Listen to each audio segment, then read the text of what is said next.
Si necesitas unas lucas extra, micasino.com tiene la mejor solución. Regístrate hoy con el código clave y así tendrás el doble de posibilidades de cobrar. Lo mejor de todo es que disfrutarás de las cuotas más altas del mercado deportivo, cientos de slots y entretenidos juegos de casino. Aprovecha todas las formas de ganar que existen y multiplica tu dinero rápidamente en micasino.com. Modo conversación. Es la entrevista en www.copano.news por La Clave. Estamos con la subsecretaria de Segegov, Nicole Cardoch. Buenos días, Nicole. Buenos días, ¿cómo están? Buenos días, ¿todo bien? ¿Cómo esto de aguanta, chequea y actúa? Aguanta, chequea y comparte. Así. Entonces nosotros fuimos víctimas de un fake. No, porque, bueno, todo esto incluso también fue paralelo, y lo vimos la semana pasada, con el temita de Noam Chomsky. Sí. Así. ¿Salió el mismo día? Justamente salió Noam el Chomsky mismo se murió, día. pero se murió de ganas de combatir el capitalismo. Ah, claro. Así eran los memes que salían. Todo esto porque el intelectual está enfermo, hay que decirlo, que no está en un buen momento. 95 años. Y empezó a salir, lo levantaron de España, la gente de Podemos, los diarios locales lo pusieron en placa en su Instagram y después salieron a desmentirse a sí mismos. Así Y en la es. página no caímos porque aguantamos, chequeamos y ahí compartimos. Muy bien, que esta campaña de gobierno a propósito de la desinformación que ha lanzado el Ministerio de Secretaría General de Gobierno, ustedes saben, la desinformación es un eje de trabajo que tenemos desde el gobierno y también desde el Ministerio, a propósito que es una amenaza a la vida democrática, una amenaza a la sociedad, eso ya lo dijimos. No solamente lo dice el gobierno de Chile, sino organismos internacionales. Y en uno de esos esfuerzos de generar actitudes más críticas de las audiencias a la hora de recibir la información que estamos constantemente teniendo a través de nuestros dispositivos y plataformas digitales, generamos esta campaña Aguanta, Chequea y Comparte, que yo diría que resume muy bien, ahí gracias al divulgador científico Gabriel León, resume muy bien algunas de las actitudes que deberíamos tener a la hora de recibir información, es decir, no compartir inmediatamente la información que estamos recibiendo, no solamente quedarnos con el titular, chequear la fuente. El año es muy importante, han habido muchas noticias falsas que se reproducen mucho porque efectivamente fueron noticias pero hace mucho tiempo, y también ahí recién después de hacer esa análisis más crítico, compartir y ver la información que estamos compartiendo, porque hay un mito que la desinformación viaja a través de mecanismos, inteligencia artificial, bots,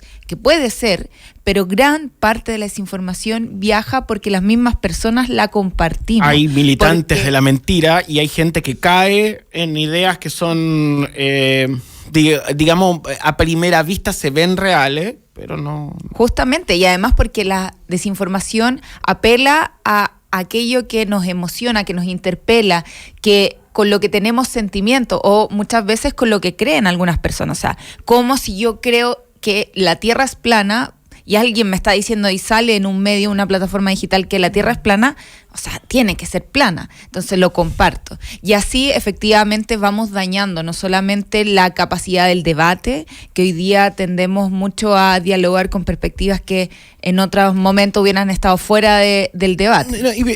Permítame ahí subrayar nuevamente lo que hablamos la primera mañana. Hay conceptos que se utilizan para también generar marcos febles con el fin de operar políticamente, o sea, es lo que nos hablamos. Un deepfake no es lo que se plantea en ese contexto, todo esto a propósito de una polémica el fin de semana, y se usan estas palabras para tratar de confundir a la opinión pública y redirigir las conversaciones en planos políticos o sociales o de persecución de cierto tipo de periodismo que no es el periodismo periodístico. Lo que quiero decir en síntesis es importante dudar siempre a la primera. Eso, tener una mirada Duda más hasta de crítica, de cuestionar lo que estamos recibiendo, incluso de cuestionar aunque sea de medios o por ahí fuentes oficiales. ¿Por qué digo esto? No solamente porque tenemos que vivir siempre en esta paranoia, sino porque siempre es bueno cultivar esta mirada crítica con todo lo que estamos recibiendo, y también incluso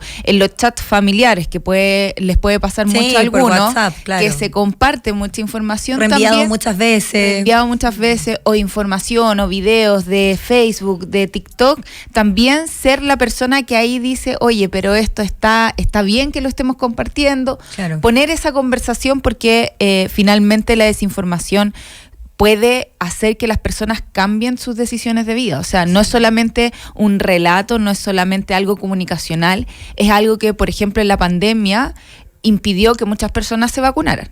O sea, porque la desinformación atacó mucho ese momento respecto a una pandemia que no conocíamos bien en sus inicios y que los avances científicos están siendo constantemente bombardeados y cuestionados. Entonces, eso trae consecuencias a la vida de las personas. Por eso nosotros quisimos lanzar esta campaña Aguanta, Chequea y Comparte. Pueden encontrarla en aguantaychequea.cl, toda la información. Perdón que dude, pero justamente, chequéenlo ahora mismo, es aguantaychequea.cl. Van a encontrar el video, un tips también referidos al combate de la desinformación. Efectivamente, está en aguantaychequea.cl. Así es, vieron, muy bien, chequeado en vivo,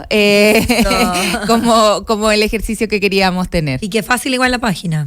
Es muy fácil, son tips que yo creo que también entran en la discusión y que complementan los esfuerzos que ya estábamos haciendo, que con el Ministerio de Educación tenemos este programa de ciudadanía y alfabetización digital, que son materiales pedagógicos para niños, niñas y jóvenes, pero lo más importante es para la comunidad educativa, para profesores que muchas veces tienen una distancia con las plataformas digitales, que es difícil entonces de ver o buscar resolver en el aula algunas cosas que están sucediendo con nuestra infancia y nuestras juventudes a propósito del uso de las nuevas tecnologías. Así que también lo pueden encontrar toda esa información en ciudadaniadigital.mineduc.cl. Qué relevante eso de las diferencias de edades, por sobre todo de generaciones, porque claro, ahí vemos como los nativos digitales muchas veces nos enseñan y les enseñan por sobre todo a las generaciones más boomer, digámoslo así, que quizás son los que más caen en ese reenviado muchas veces o claro, en esta desinformación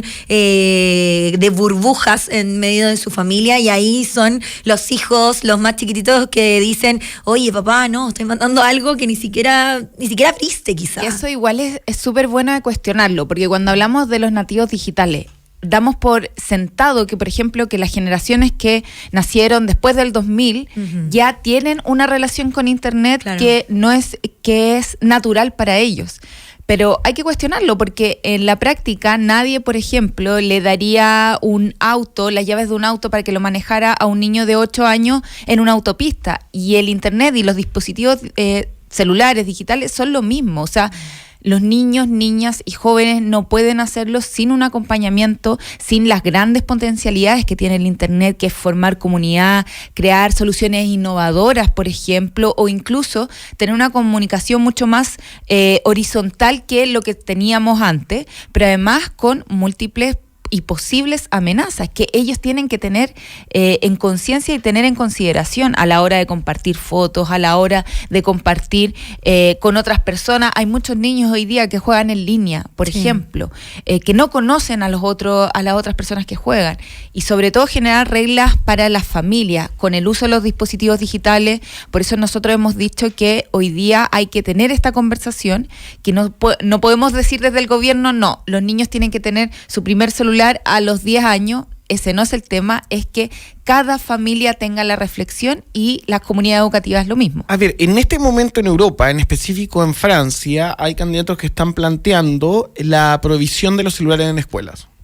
Creo que es un tema que hay que ponerle. Bueno, ahí hay gente que dice no hay que pasar un celular a un niño hasta 14 años. Eso es relativo. Pero que efectivamente hay un asunto con respecto al uso de la tecnología en los colegios, es algo que se está analizando. ¿Qué han visto ustedes como gobierno, el Ministerio de Educación? ¿Se ha conversado este asunto? De todas formas, yo creo que se acuerdan probablemente que si no me equivoco, fue en marzo donde se dio un debate público, una polémica respecto al uso de los celulares a propósito de algunos temas de convivencia escolar que sucedían en algunos colegios. Cuando nosotros tuvimos esa conversación, que digamos que también una conversación súper coyuntural, no es que Chile esté atrasado en esta materia, es que una conversación que se está dando en todo el mundo. Y lo que definimos y el Ministerio de Educación mandó como lineamiento a todos los establecimientos es que las mismas comunidades educativas reflexionaran en torno a esto, porque probablemente van a haber decisiones distintas. Una comunidad, una escuela rural, por ejemplo, de básica, es muy distinta a lo que puede ser una escuela, un liceo acá en la región metropolitana. Entonces, ¿por qué tener un mismo lineamiento sin flexibilidad a lo que la misma comunidad necesita reflexionar? Y también hay que decirlo, o sea, el uso de los dispositivos móviles llegó para quedarse. Estamos en la era de lo digital. Los niños, niñas y jóvenes probablemente, si no lo ocupan durante sus horas en los colegios, lo van a ocupar luego de los colegios, van a estar. Y también son herramientas pedagógicas que podrían servir de mucha utilidad, tienen mucha potencialidad, pero efectivamente se convierte en algo complejo cuando hay muchas cosas que conjugar. Por eso la definición nosotros como gobierno dijimos la tienen que tomar las mismas comunidades, porque queremos comunidades educativas más autónomas, reflexivas de lo que está pasando y sobre todo que pongan la voz de los estudiantes en el debate. Yo creo que esto mucho se define entre los adultos, entre los expertos, entre estas como grandes políticas públicas, pero también los estudiantes, los jóvenes y las infancias tienen mucho que decir al respecto. Debate de desinformación, un tema que está afectando y que por supuesto en temporada electoral va a estar muy caliente. Estamos con la subsecretaria Nicole Cardoch y por supuesto en este instante también hay mucha preocupación y mucha digamos, angustia con el tema del asunto de las cuentas de la luz.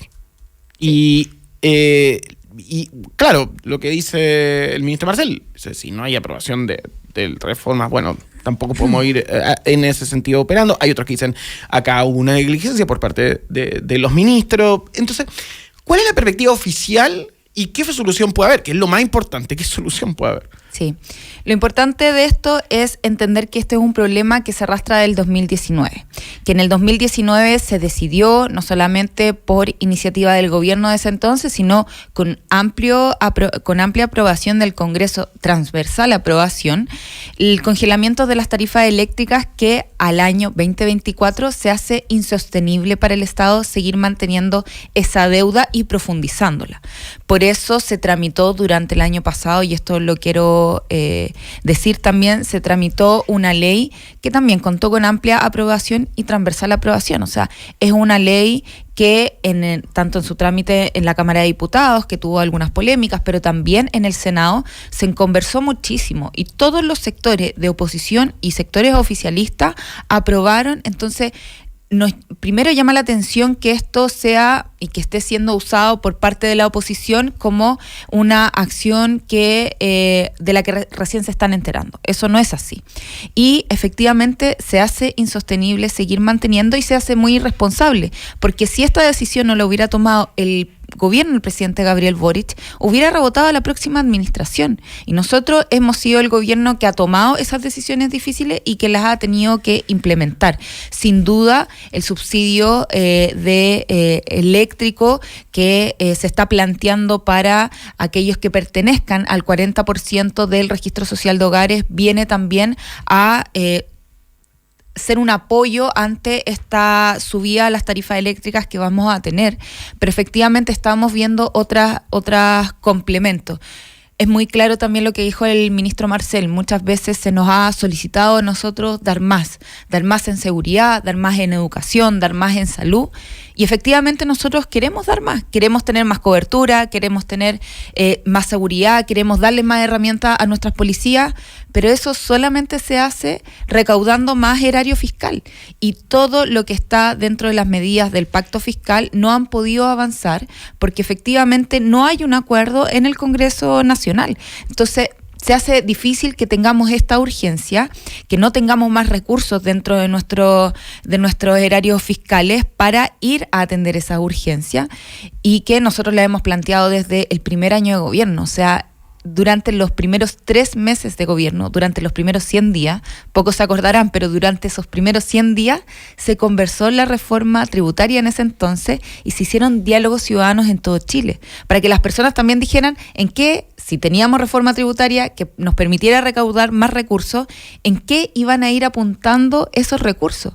Y eso fue en los primeros 100 días. Y seguimos todavía con el pacto fiscal dilatándose y discutiéndose en el Congreso. Entonces, acá yo hago un llamado a todos los sectores políticos a que nos pongamos de acuerdo. Nosotros queremos dar más, queremos un Estado más robusto, que dé mayores garantías, pero no lo podemos hacer en estas condiciones. Su secretaria general de Gobierno, Nicole Cardoch, ¿qué onda la reforma de pensiones? Porque, bueno, ya cuántos años han pasado desde que estamos esperando mejores jubilaciones, y yo sé que hay posturas diferentes respecto al nuevos puntos que van a ir con cargo al empleador, si van a ser a un fondo solidario, si van a ser a las cuentas personales, pero más allá del debate, que está bien darlo, ¿cuáles son las fechas, cuáles son los plazos? El gobierno anunció que va a poner pronto la votación en general en la Comisión del Trabajo del Senado, la próxima semana, creo, usted me podrá dar la fecha, pero ¿qué onda? La gente se pregunta, mi papá se lo pregunta, que ya tiene 65 años. Todos se lo preguntan y lo dijo la ministra Camila Vallejo en su vocería del día lunes.